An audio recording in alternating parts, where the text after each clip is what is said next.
J'aurais réussi quand... Trois petits points. Je trouve qu'on ne prend pas énormément de temps, à part quand on débute parfois, quand on fait une vision, de se dire je veux être où, qu'est-ce que je veux créer, comment. Mais est-ce que régulièrement, dans ton agenda, tu as bloqué peut-être tous les 3 mois un petit message qui te dit où est-ce que tu en es? Est-ce que tu es heureuse de ce que tu mets en place? Est-ce que ça te correspond? Est-ce que tu le fais dans la joie? Comment tu peux peut-être le faire autrement? J'aurais réussi quand?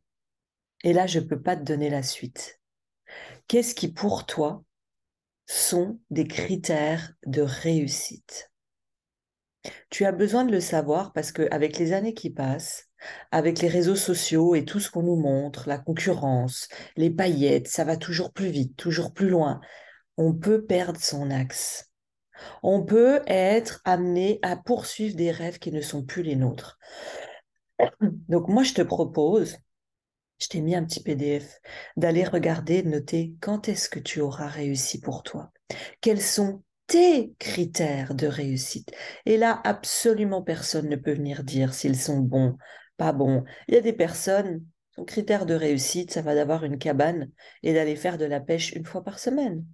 Il y a une personne, ça va être d'avoir 2 clientes par semaine. Personne n'a les mêmes critères de réussite. Je te propose vraiment de prendre le temps de te poser avec ça et je vais finir sur une anecdote. J'étais dans un mastermind où la promesse était de faire plusieurs millions. Et là, on tombe sur un exercice, on est par 4, et je tombe avec 3 autres personnes, dont une qui générait déjà, je sais pas, peut-être 700, 800 000 euros.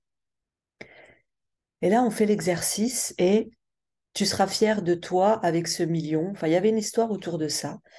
Et je vois la personne, à force de parler, qui s'effondre en larmes et qui dit, mais moi, je comprends pas, ça fait 3 fois que je fais ce mastermind, je vois les autres qui font 1 million et plus, moi, j'y arrive toujours pas.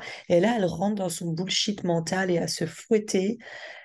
Et à un moment donné, elle partait dans des oui, mais attends, si je double ça, si j'enlève ça, si nanana, hein, hein.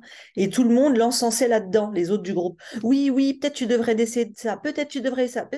Et là, je lui dis, je peux te poser une question? Oui. Ça va changer quoi dans ta vie de faire 1 million?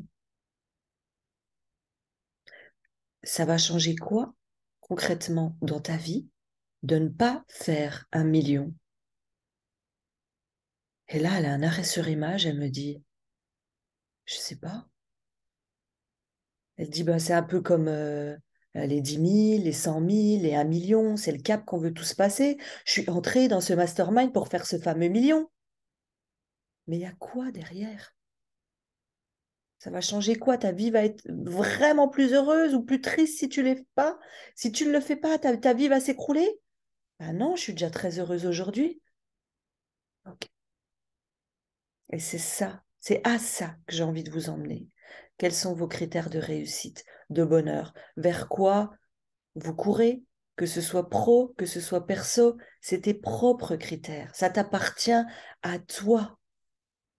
Ce qui va te paraître énorme chez toi sera petit pour quelqu'un d'autre. Ce qui va être petit pour quelqu'un d'autre va être énorme pour toi.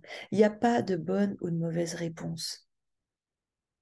Ça sera des réponses justes.